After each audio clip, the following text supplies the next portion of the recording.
Pour les besoins de l'adaptation cinématographique, certains détails ont dû être changés. Cependant, l'histoire qui suit est authentique et le déroulement est identique à la réalité.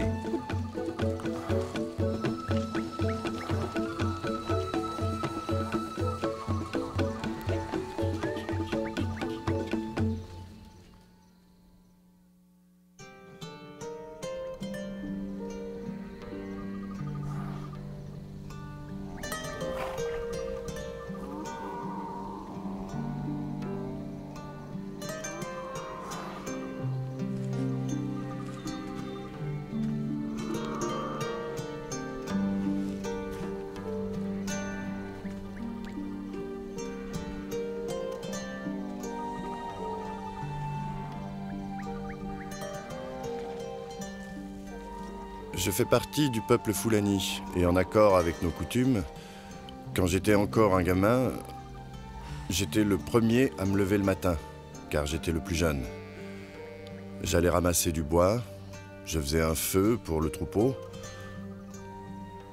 car la fumée éloignait les mouches qui n'arrêtaient pas d'ennuyer les animaux. Après, j'allais dire bonjour à mes parents. Ensuite, je prenais une calebasse séchée et j'allais traire les vaches. Quand j'avais fini, je devais relâcher les veaux pour qu'ils retrouvent leur mère. Après, j'assemblais le troupeau et je l'emmenais paître. Selon nos coutumes, c'est le devoir d'un fils de faire paître le troupeau. Sinon, ce fils est considéré comme inutile. C'était donc mon devoir.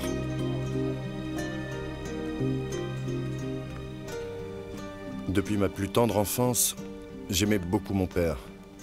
Et tout ce que faisait mon père, je voulais le faire aussi. S'il priait, alors je priais aussi avec lui. Tout au fond de mon cœur, je voulais honorer Dieu et mon père de mon mieux. En grandissant, cette volonté de leur plaire devint plus forte.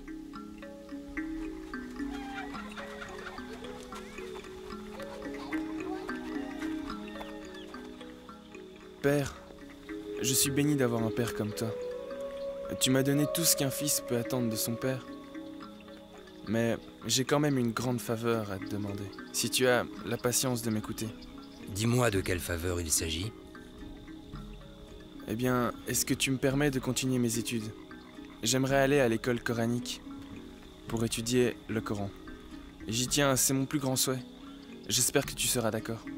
Tu as autre chose à me demander? Non, père. Bien. Oui, mon fils, je suis tout à fait d'accord. Tu iras étudier à Bochi avec le cheikh Ibrahim. Voilà. Merci, père. Qu'Allah te vienne en aide et que sa paix puisse toujours te guider. Amen, père. Alors, prépare tes affaires. J'y vais, père. Bien. Merci encore. J'y vais tout de suite.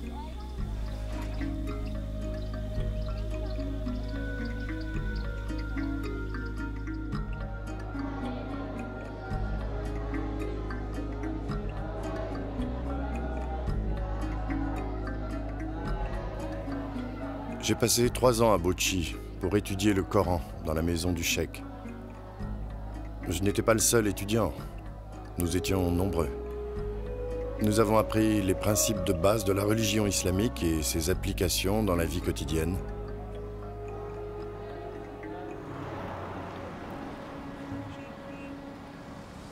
De là, je me suis rendu à Gombe, où j'ai encore passé 2 ans à étudier l'islam. C'est à Gombe que j'ai enfin compris comment on devait interpréter le Coran. Ensuite, 2 ans à Maïdougouri pour continuer. Quand je suis finalement arrivé à Zaria, je lisais et écrivais l'arabe. Je suis resté 1 année à Zaria où j'ai fait des études approfondies sur l'islam. À la fin de mes études à Zaria, j'avais 22 ans. Pour me perfectionner, j'espérais trouver le moyen de me rendre en Arabie Saoudite. Mais c'est à ce moment-là que mon père me demanda de revenir à la maison.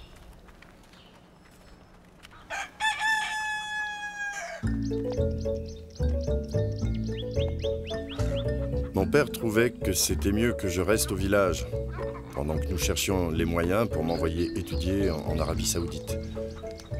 et il pensait que je devais me marier avant de partir pour un autre pays. C'est pour cette raison qu'il m'avait rappelé à la maison. Je ne pouvais plus voyager, je devais rester au village. J'y ai passé 1 an. Une année pendant laquelle j'ai retrouvé mon travail de gardien de troupeau.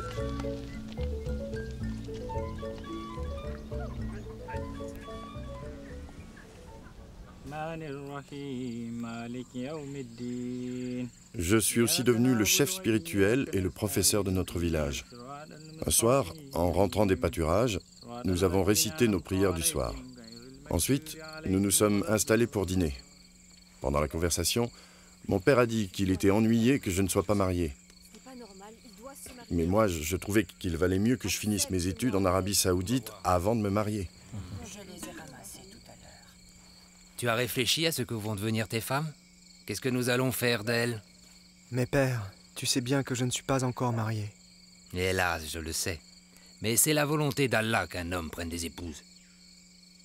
Oui, c'est la volonté d'Allah. Alors marie-toi si tu sais que c'est sa volonté. Non, père. Je veux réellement connaître mieux Allah. Je le souhaite plus que tout. J'apprécie ta détermination. Et je comprends ce que tu ressens. Oui, mais ta mère trouve que l'Arabie Saoudite, c'est bien loin. Et elle a peur que si tu pars, nous courions le risque que tu ne reviennes plus jamais. On reparlera demain matin de tout ça.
À l'aide!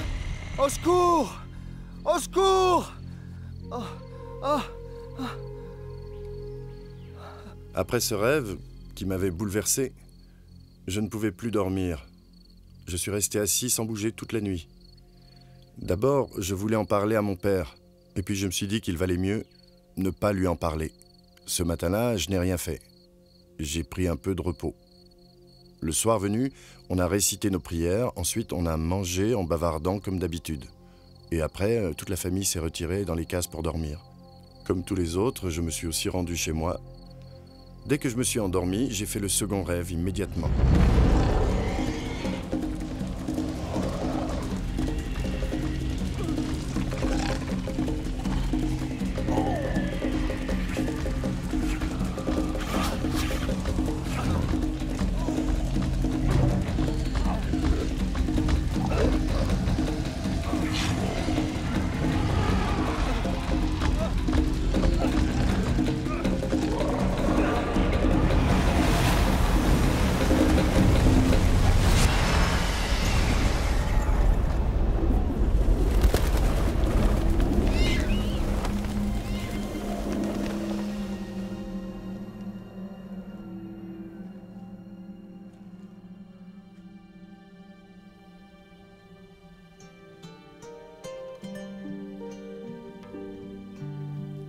Mon fils, que fais-tu ici? Je n'en sais rien. Veux-tu que je te ramène chez toi?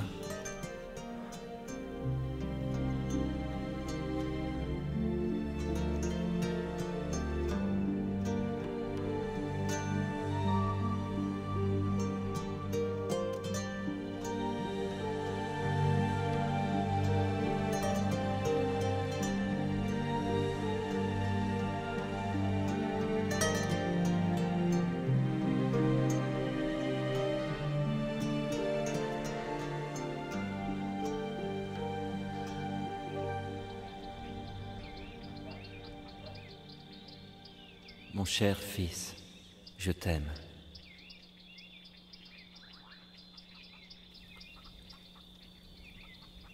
Ce second rêve ne m'a pas effrayé. Je n'ai pas transpiré comme pour le premier. Je me suis seulement demandé, qui est cet homme qui veut me sauver? Qui est cet homme qui essaie de m'expliquer des choses? Et immédiatement, je suis sorti de ma case en me disant qu'il fallait que j'en parle à mon père. Je lui ai raconté mon rêve. Sa réaction fut instantanée. On va chez le sorcier. Va te préparer.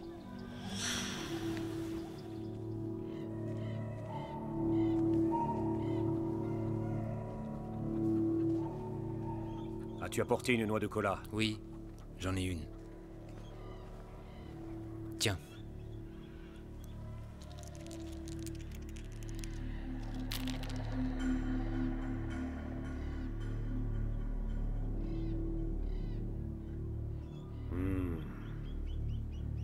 Parle-moi. Parle-moi. Parle-moi.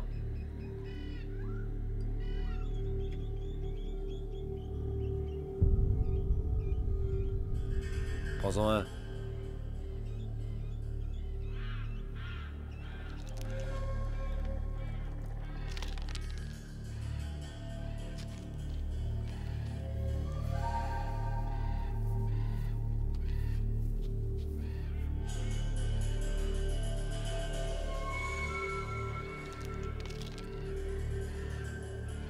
Le père, ton fils est entre les mains de sorcières. Oui. Elles auraient pu le tuer en 2 jours. Heureusement que tu es venu. Avec ces sorcières, je vais passer un marché.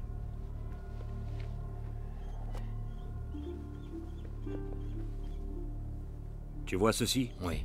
Passe-le sur sa tête, Oui. avant qu'il aille dormir. Bien.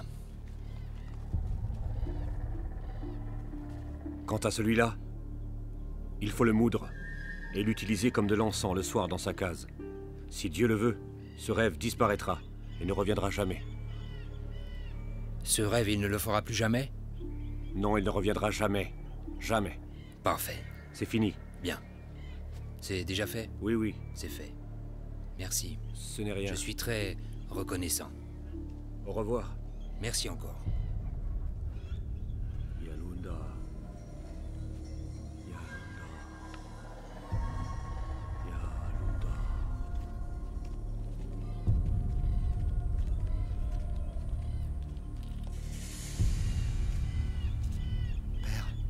Père, Qu'est-ce qu'il y a? j'ai eu un autre rêve. Quel genre de rêve? J'étais sur le point de tomber dans une crevasse quand des esprits malins me sont apparus. Papa!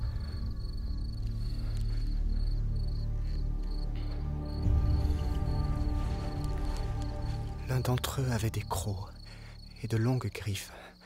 Il a dit que si je ne sautais pas dans la crevasse, un lion se trouvant derrière moi me tuerait. À l'instant où j'allais sauter, l'homme en blanc m'est apparu.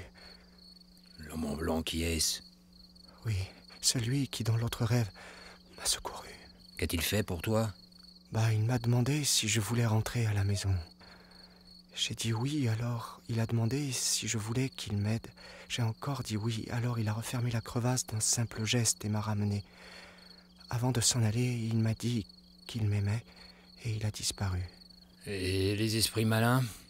Quand ils l'ont vu, ils ont disparu. Va te coucher, t'auras plus de mauvais rêves. Papa, j'ai la frousse. Qu'est-ce que tu dis? Tu peux pas avoir peur d'un rêve? C'est pas seulement un rêve, c'est bien plus que ça.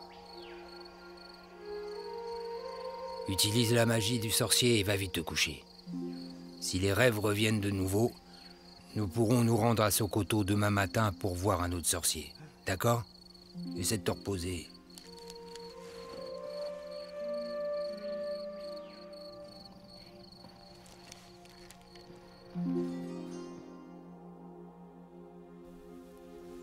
La nuit suivante, j'ai fait un autre rêve, et les 6 nuits qui suivirent aussi. Dans tous ces rêves, l'homme qui portait des tuniques d'un blanc étincelant venait à mon secours et me sauvait chaque fois des mauvais esprits. J'étais en sécurité avec lui. Je sentais qu'il me protégeait. À la fin de chacun des rêves, il répétait toujours la même chose, sans varier. « Je t'aime, mon fils. Je t'aime, mon fils. Je t'aime, mon fils. Je t'aime. » J'ai commencé alors à comprendre que l'homme qui était dans mes rêves était le prophète qui, dans le Coran, est connu sous le nom de prophète Isa, et que les chrétiens appellent Jésus, le Messie. Après cela, j'ai eu le dernier rêve. En fait, c'était le 7e rêve.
Dis-moi, qu'est-ce que tu lis, mon fils? Un livre que je ne comprends pas. Tu as besoin que je t'aide à le comprendre? Oui, si vous voulez.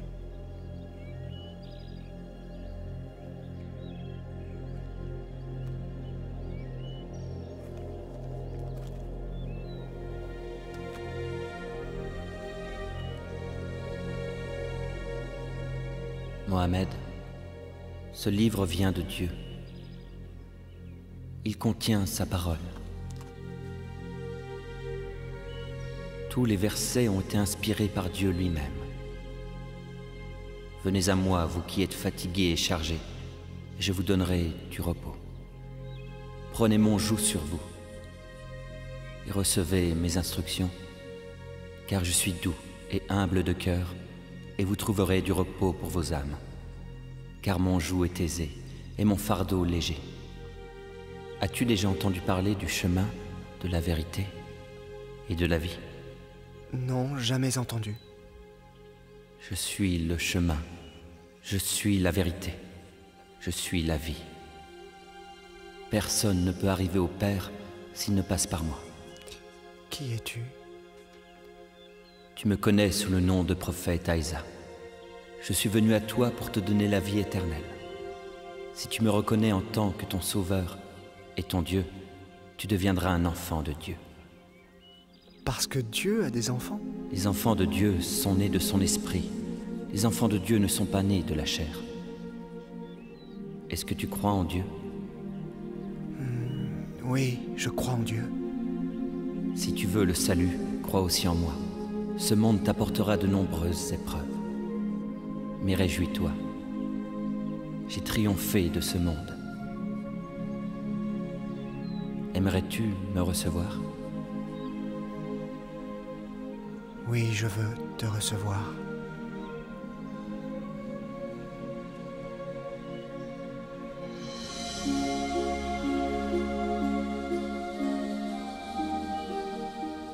Très tôt ce matin-là, quand je me suis réveillé, j'ai eu l'idée de rendre visite à un chrétien du village voisin qui s'appelait Jonathan. Je voulais partager mes réflexions avec lui parce que c'était un brave homme et je sentais que je pouvais lui faire confiance. Je lui ai raconté mes rêves. Jonathan a écouté attentivement, puis il a été chercher un prêcheur à Bauchi. Il le connaissait bien parce que ce prêcheur venait dans son village tous les dimanches. Vous pouvez attendre ici, pasteur. Je vais chercher Mohamed et on vous retrouve ici. D'accord.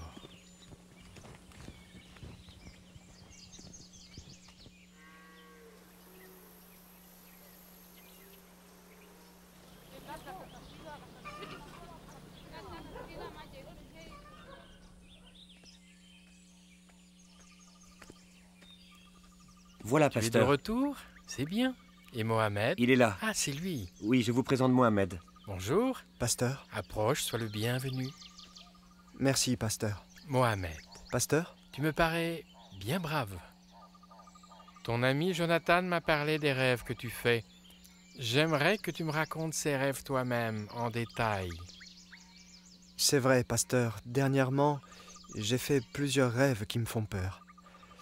Des personnes habillées en noir m'ont tourmenté dans ces rêves. Elles voulaient me tuer. J'ai craint pour ma vie. Chaque fois, j'ai été sauvé par un homme vêtu tout en blanc. Il dit que je le connais comme étant Aïsam, mais qu'il est... Le chemin est la vérité et qu'on ne peut pas aller au Père sans lui. Il m'a aussi demandé de le recevoir. J'ai raconté au pasteur tout ce qui s'était passé dans mes rêves. Tu dois le recevoir dans ton cœur, en tant que Dieu et Sauveur. Il a compris tout de suite que je ne pouvais plus me permettre d'attendre et accepter Jésus comme mon Dieu et mon Sauveur. Es-tu prêt à accepter l'invitation qu'il t'a faite pour le recevoir dans ton cœur? Réfléchis, Mohamed.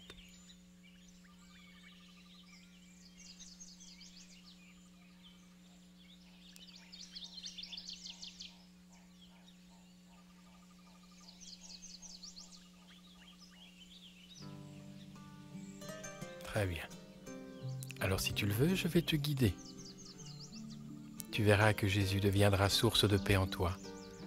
Répète après moi. Moi, Mohamed, Moi, Mohamed, accepte Jésus accepte Jésus comme Dieu et Sauveur. comme Dieu et Il Sauveur. va me montrer Il m'a fait le dire chemin une et la simple vie. prière et je me suis repenti de mes péchés. Amen. Amen. J'ai reçu Jésus. Je suis Et il est certain devenu que mon la sauveur et mon bénédiction Dieu. maintenant est à toi. Dès que j'ai ouvert les yeux, j'ai ressenti une joie et une paix comme jamais auparavant. La paix en Dieu. J'étais heureux et mon cœur plus léger parce que je n'avais plus peur. Mon angoisse avait disparu. Je n'avais plus que joie et paix au fond de mon cœur. Et j'ai senti l'Esprit de Dieu qui me poussait vers mon père et ma mère pour que je leur révèle que j'avais obtenu la grâce de Dieu dans ma vie. Non, mais je dois rêver. Mon fils est devenu un chrétien. Ah!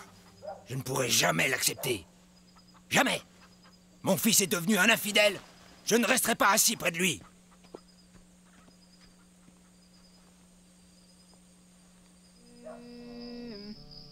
الله أكبر الله سمع الله لمن حمده ربنا الله أكبر الله. Quelques jours après, mon père m'a demandé ce qui m'arrivait, parce qu'il avait remarqué que je lisais la Bible et que je n'allais plus à la mosquée. Il était très en colère contre moi.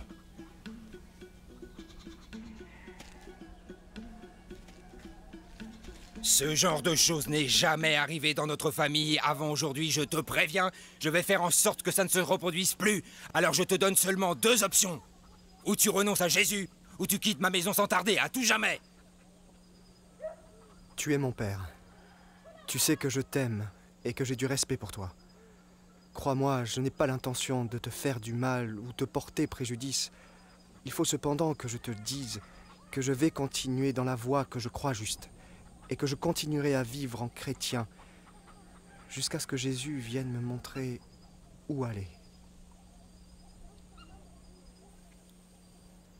Quand mon père se rendit compte qu'il ne pourrait pas me convaincre de renier ma foi, il incita toute la famille à me traiter comme un paria, Mohamed, jusqu'au jour où... sors de cette case, viens ici.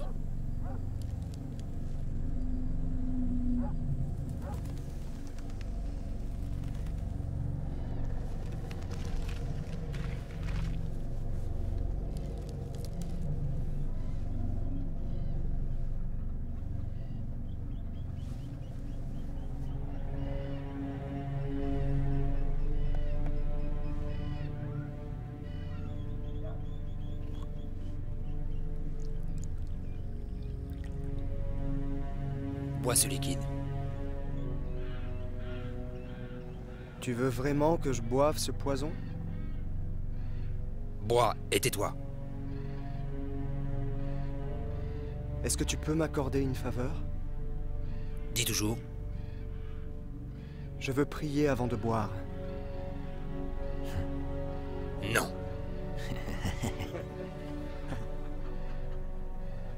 Oh, et puis j'en ai rien à faire. Si tu veux prier, prie, mais après, je veux que tu boives. Entends-moi, Jésus. C'est à cause de toi que je dois boire ce poison. Je mets ma vie entre tes mains.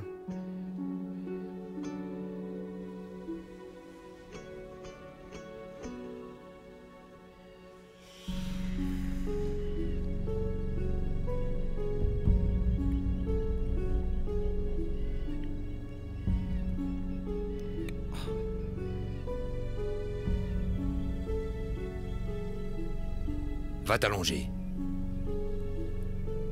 Mon père et la famille s'étaient réunis et avaient décidé de jeter mon corps dans la rivière dès que je serais mort. Ils attendaient tous ma mort. Je suis entré dans ma case, je me suis allongé et je me suis endormi. Je ne faisais aucune réaction au poison. Beaucoup plus tard, je me suis réveillé et je suis sorti pour aller vomir. Après, je me suis rendormi paisiblement. Tout allait bien. Très tôt, le lendemain matin, j'ai été le premier à saluer mon père, qui fut très contrarié de me voir vivant. Sur le champ, il est allé voir les responsables islamiques pour qu'ils arrêtent les chrétiens qui m'avaient converti. Les juges à qui on avait confié cette affaire ont posé ce verdict: donner la mort au coupable qui s'est converti. Vous connaissez tous le verdict des juges islamiques? Il va rester ici cette nuit et... Quand mon père rentra ce soir-là, il réunit toute la famille. Il avait pris sa décision et je devais être banni de notre village le lendemain matin.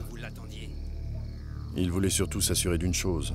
Je veux que vous fassiez tout ce qui est nécessaire pour qu'on en finisse avec lui. Vous m'entendez? Mettez fin à sa vie. Compte sur nous, on va le faire. Va-t'en. Va vivre avec les gens que tu aimes. Moi, je t'ai assez vu. Je ne veux plus que tu vives à mes côtés. Jamais. Va-t'en. Va-t'en. Rends-moi ce pantalon et les chaussures.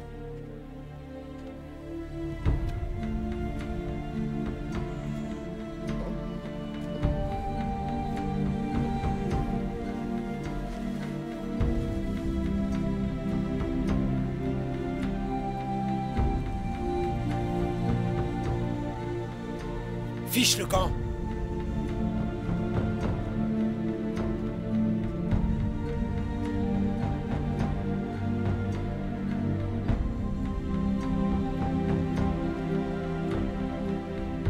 Allez-y.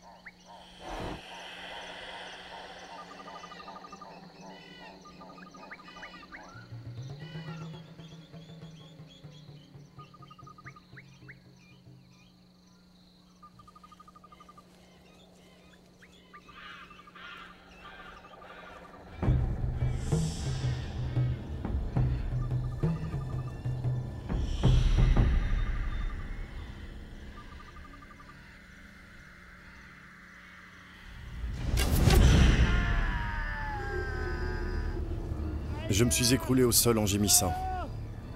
J'avais été transpercé par une flèche au niveau de la hanche. La douleur était vraiment insupportable.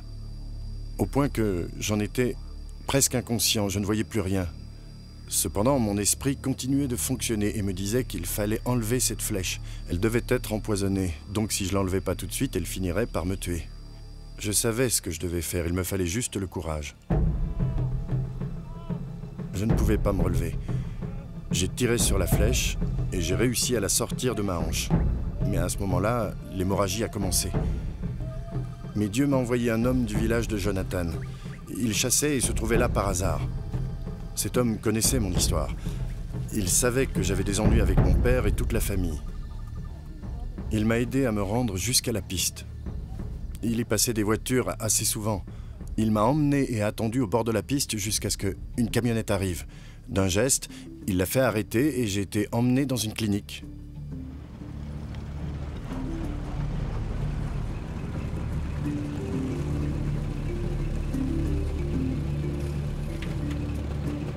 L'arrivée de cette camionnette était providentielle. Encore une fois, Dieu m'avait secouru. La clinique où on m'emmenait avait bonne réputation, mais les soins coûtaient cher. Et ce sont les chrétiens du village de Jonathan qui se sont cotisés pour payer mon intervention chirurgicale. Je suis resté plus d'1 mois en convalescence dans cette clinique. Ensuite, j'ai été accueilli au village de Jonathan où j'ai vécu pendant 18 mois. Mon père a fini par apprendre où je me trouvais. Et il a prévenu la charia. Les juges m'ont condamné à 6 mois de prison.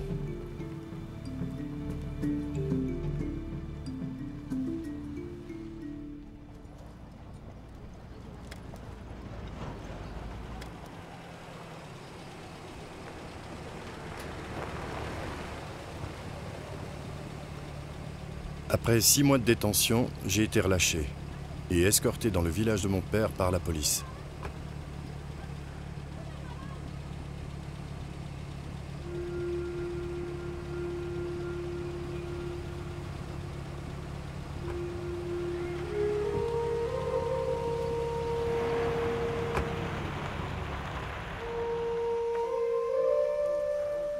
Dès mon retour à la maison, mon père réunit tous nos parents et leur expliqua qu'il fallait que je sois bien traité. Il espérait que s'ils étaient bons et gentils avec moi, j'oublierais que j'étais chrétien. De plus, il me promit 100 vaches et l'argent nécessaire pour avoir 3 femmes si je renonçais à Jésus. Il m'encouragea aussi à oublier le passé. Pendant 7 mois, je me suis de nouveau occupé du troupeau de mon père. Toute la famille croyait que j'étais rentré dans les rangs, que j'étais redevenu un des leurs. Au fond de moi, je me rendais compte que ma foi disparaissait peu à peu. Je compris alors que mon père et ma famille essayaient de me séparer de mon Dieu. Je compris aussi que je ne leur avais jamais ouvert mon cœur. Entre. Bonjour, père. Bonjour. Tu vas bien? Ça va. Assieds-toi là.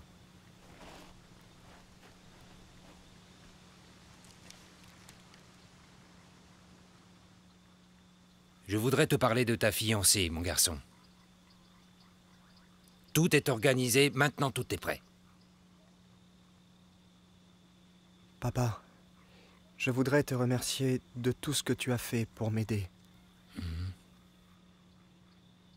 Cependant, j'ai encore besoin que tu fasses une chose pour moi. Dis ce qui te ferait plaisir. Tu l'auras.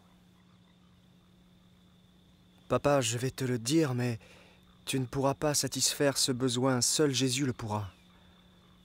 Mais qu'est-ce que ton Jésus peut faire que moi je peux pas faire? Vas-y, dis-le-moi. Papa, est-ce que tu peux me donner la vie éternelle?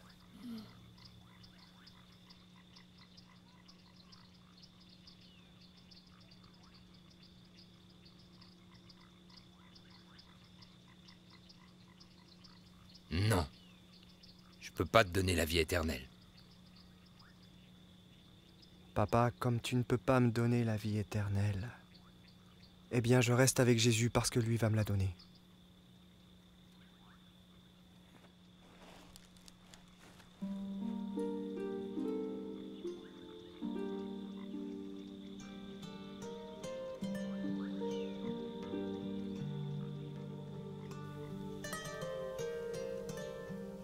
J'ai quitté la maison de mon père et je me suis réfugié chez Jonathan, où j'ai vécu pendant 2 ans.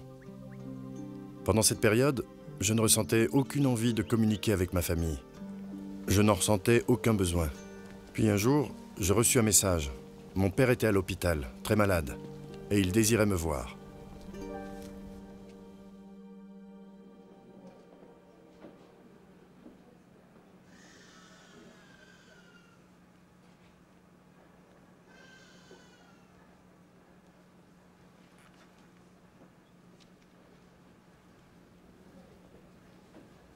Père. Mon fils. Tu voulais que je vienne te voir? Je te demande pardon, mon fils. te pardonner, papa? J'ai bien des torts envers toi. Par ignorance, j'ai mal agi. Et tu ne m'as pas jugé. Papa, sache que je t'ai pardonné depuis longtemps. Que veux-tu dire, mon fils? Je n'ai jamais demandé que tu me pardonnes. Oui, c'est vrai, mais la Bible nous enseigne le pardon. Tu comprends?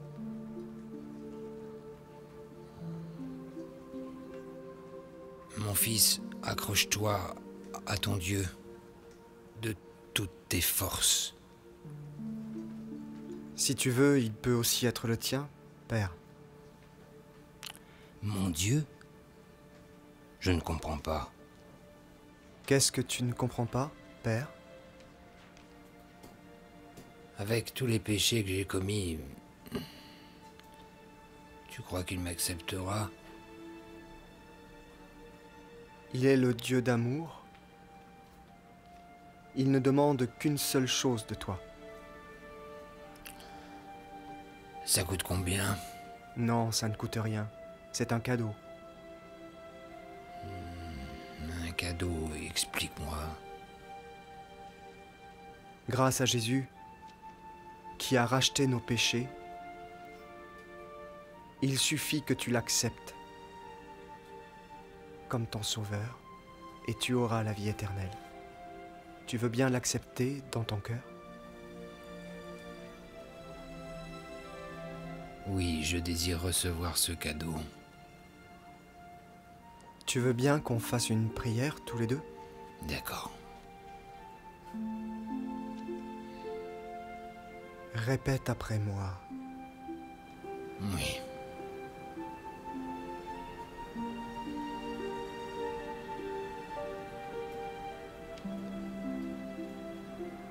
Jésus, je viens devant toi.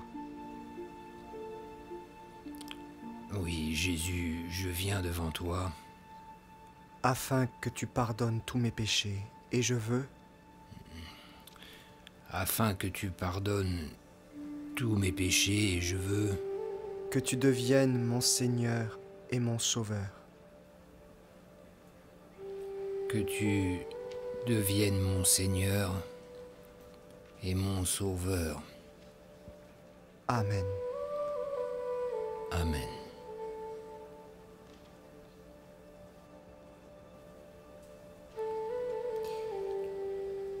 Maintenant, je vais prier pour que tu guérisses. Non, je ne veux pas que tu pries pour ma guérison. Et pourquoi? Je comprends pas. C'est Dieu qui nous guérit ou pas? Mais non, je veux pas être guéri. Je suis prêt à rencontrer celui qui est le Sauveur. Je veux dire Jésus.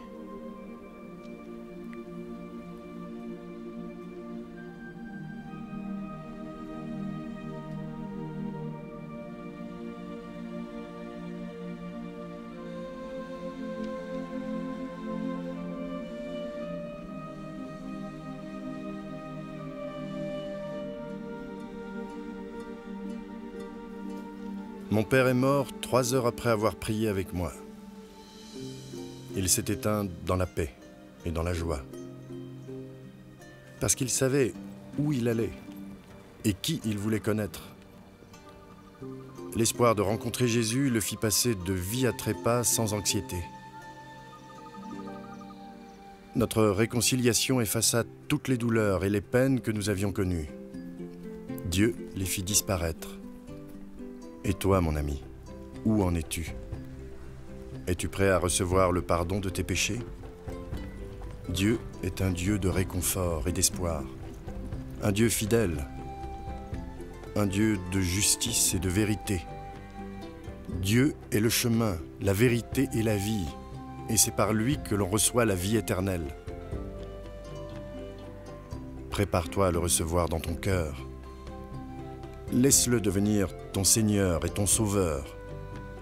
Es-tu prêt, mon ami, dès aujourd'hui, à te repentir et à le recevoir comme ton Seigneur et Sauveur? Lui, il est prêt et il t'attend. adresse-toi à lui maintenant. Il prendra soin de tous tes besoins. Il te rendra victorieux dans ta vie.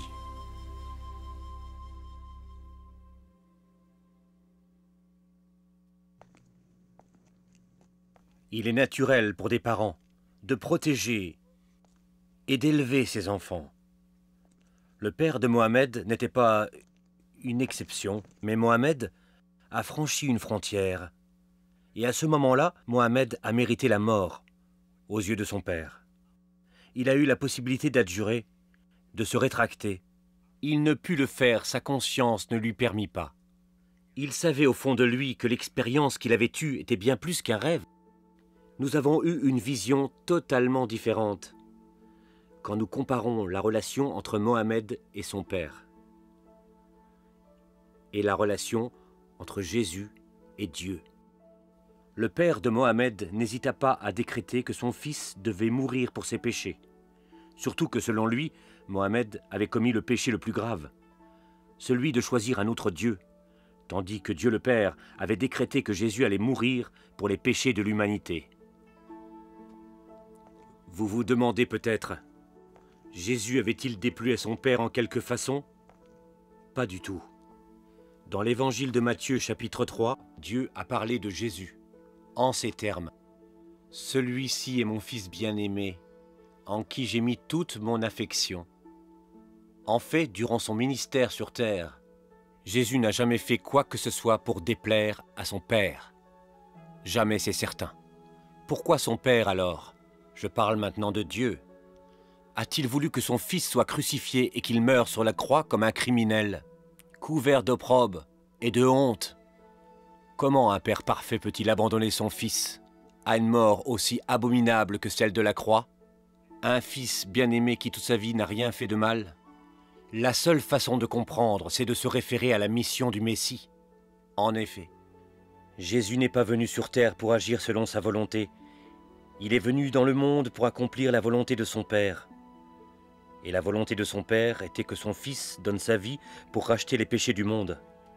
Dans l'évangile de Jean, chapitre 3, verset 16, la parole de Dieu nous dit que Dieu a tant aimé le monde qu'il a donné son Fils unique, afin que quiconque croit en lui ne périsse pas, mais qu'il ait la vie éternelle. Et verset 17, Dieu en effet n'a pas envoyé son Fils dans le monde pour juger le monde, mais pour que le monde soit sauvé par lui. Dans le premier épître de Jean, chapitre 4, il nous dit que tout est amour, non pas celui que nous avons pour Dieu, mais celui que Dieu a pour nous. Rappelez-vous qu'il a sacrifié son Fils unique pour nous. Mes amis, Dieu nous a montré le chemin qui mène au paradis. Ce chemin ne passe pas nécessairement par nos bonnes actions ou par des gestes héroïques. Il ne passe pas non plus par un rêve ou une vision. Bien plus que nous l'avons vu, Dieu utilise parfois ce moyen pour nous faire entendre son message. Le chemin vers le salut, c'est la foi, foi en Jésus-Christ. Il a dit, en parlant de lui-même, qu'il était le chemin, la vérité et la vie, et que personne n'arriverait à son Père s'il ne passait par lui.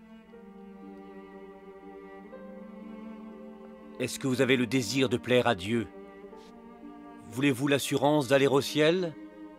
Si c'est vraiment ce que vous désirez, alors sachez que c'est aussi ce que Dieu veut pour vous. Prions Dieu tous ensemble maintenant, afin de demander pardon de nos péchés à Dieu et la vie éternelle. Dieu de bonté et d'amour, je suis un pécheur. Je ne peux pas avoir le salut, sauf si le Seigneur Jésus accepte de venir dans mon cœur et me pardonne mes péchés. Amen. Si vous avez fait cette prière du fond de votre cœur, alors Dieu vous a pardonné tous vos péchés. Soyez donc les bienvenus au sein de la famille de Dieu.